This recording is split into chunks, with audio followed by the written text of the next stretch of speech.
Hey guys, we're talking a lot about irrigation lately. If you've got a head, this is a shrub riser. Let's say you got a shrub riser that is acting up, not really spraying right. I want you to look at it, something that we see a lot. So you've got your head, your actual spray head. This is the little nipple that it's attached to.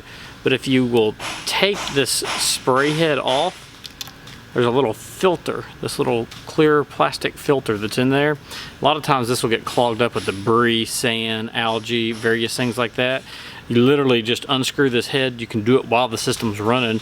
You might get a little wet, but take the head off, take the filter, clean the filter out real good, blow on it. You can just do whatever, get all the trash out of it, and then just simply slide it back inside of there, screw your head back on.